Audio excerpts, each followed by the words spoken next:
Liga Malaysia kini melonjak ke tangga kedua terbaik di Asia Tenggara.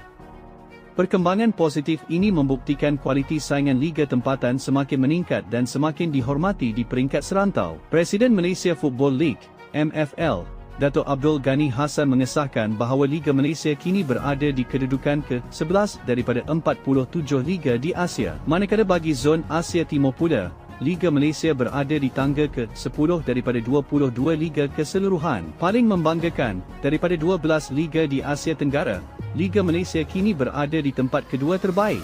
MFL juga mahu memastikan standard Liga Malaysia terus meningkat agar mampu bersaing bukan sahaja di ASEAN, malah di Asia Timur dan seluruh Asia. Lebih menarik, pencapaian tahun 2026 ini berjaya mengatasi rekod tahun 2024 apabila Liga Malaysia ketika itu hanya berada di tangga keempat terbaik Asia Tenggara.